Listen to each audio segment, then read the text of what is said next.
Oh, shit! Why did I censor this scene? I'll tell you why, you set of handsome bastards. While this strong and powerful woman was given a speech of empowerment, this damn nut slammed a hole all the way through her face with his Walmart summer party sausage. Then, to top that act off, it was sick, threw up Walmart's top brand mayonnaise all over the shop floor. Clean up on aisle 9! Is this the most offensive movie that I have ever gazed my eyes upon? Yes, it is.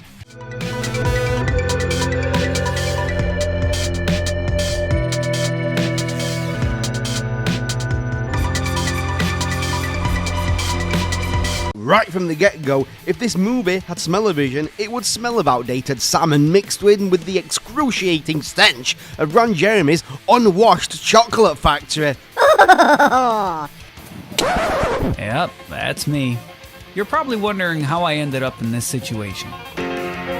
Straight from the get-go, we get Tromas Napoleon Dynamite waking up after dreaming about You can't say that word, man. He wakes up after dreaming about rapeseed oil. Bleeding heck is going to give me a heart attack. He then gets chased down by a gentleman as chocolate-flavoured ice cream oozing out of his McFlurry machine. He's also carrying an item to look similar to when the skin's busted open on a sausage and then all of the insides are oozing out. Use your imagination. Oh, I'm going to puke. Oh yeah! He also has a huge raging erector set. Just as he's about to be put down as fast as Bambi's mother, our hero turns up and pumps his face full of lead and tells Napoleon Dynamite that it's the end of times and to stick with her if he wants to stay alive. We quickly then learn exactly why crazy men are running around with very excited Kinder Surprises on show. Our hero then gives us her backstory, where she's living the very fake American dream. Her man comes home and tells her to get some water. The female does as she's told and gets him said water. He drinks the water and becomes very sick. He then gets enraged and goes on the attack. While this woman is a bona fide badass. Without hesitation, she smashes his head in and then pulls his brain out. And while she's holding his brain, she decides to cry and mourn his loss. Badass. Badassery right there. Then afterwards she throws it in the trash. Then she has her badass scene, gears up, and heads on out. Napoleon and Sarah Connor venture out into the woods, where we're told society has collapsed, by Napoleon Dynamite's gym teacher. We're then introduced to his PE teacher's gang. Meet my crew. Brown Eye, Balloon Nut, Chili Dog, Swamp Daddy, Pink Stuff, Alligator Fuckhouse.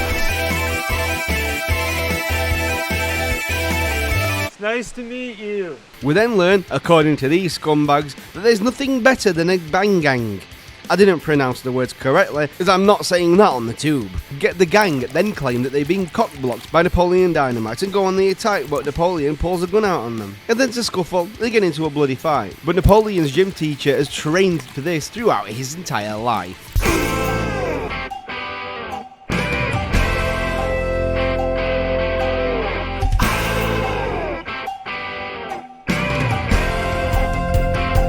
Rex Kramer Danger Seeker is obviously kicking the crap out of Napoleon due to his epic training scenes. It's been said that the test of a man's courage is how he performs in the face of danger. Well, in the next half hour, you're going to meet a very unique breed of cat. The kind of man who doesn't know the meaning of the word fear. Rex Kramer, part-time airline mechanic, full-time daredevil. A man willing to risk his life for the sake of adventure. He has to chase it, confront it, and whip it. Rex Kramer, Danger Seeker.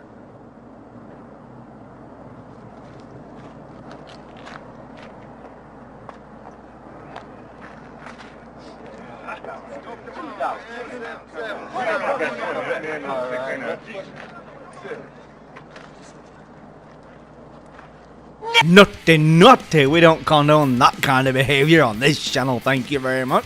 But out of nowhere, Mr. Kabuki 2.0 comes out and rips Mr. Motivator's face off. By this point, we're midway through the film, and I've missed out a lot due to some scenes being way too offensive to even speak of on here. I watched this movie with our animator, Roach, and at the end of the movie we sat in complete silence due to disbelief of what our peepers just viewed, and then we started hysterically laughing because we had no idea how to process the feelings that we just received. This movie is possibly Troma at its worst offensive. I'll tell you why towards the end of this video though.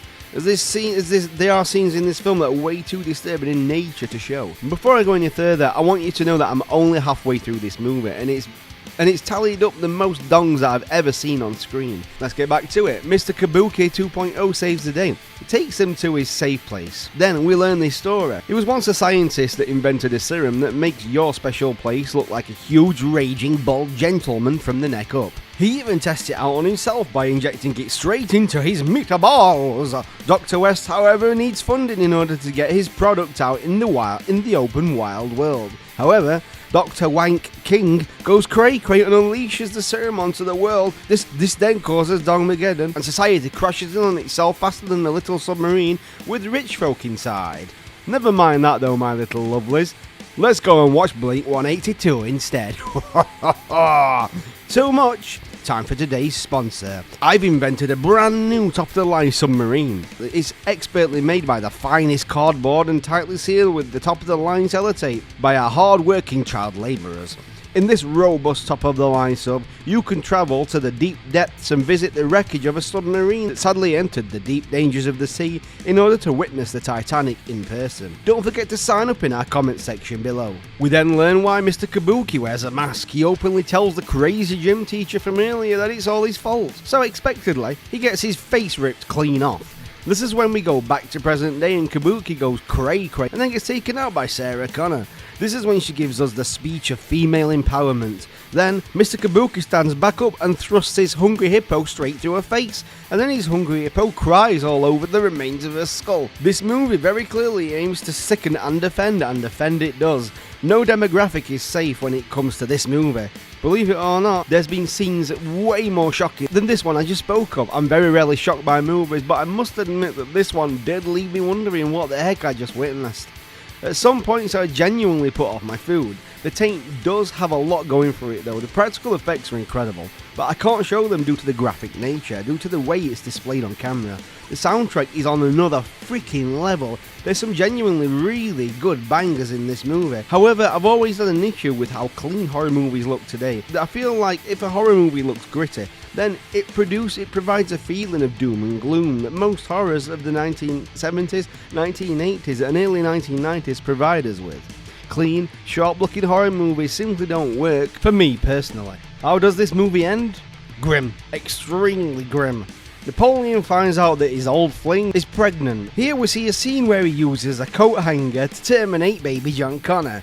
This scene is very hard to watch and it did upset me, but that's what's expected from Troma, as it's a company that makes movies that pushes the boundaries when it comes to shock and horror. Napoleon then goes outside and we get a scene when he's on a skateboard shooting the cornetos of every crazy psycho killer in sight. You also see every dong exploding to mincemeat. And by the end of this, Napoleon is completely covered in strawberry jam and mayonnaise. Use your imagination. He then ends up wiping his face all over the American flag while he looks around and wraps himself in it while he looks around and sees multiple disgusting acts being performed on women. Then the film just finishes. I was left feeling extremely shocked and needed a couple of hours to myself so I could get over what I'd just seen.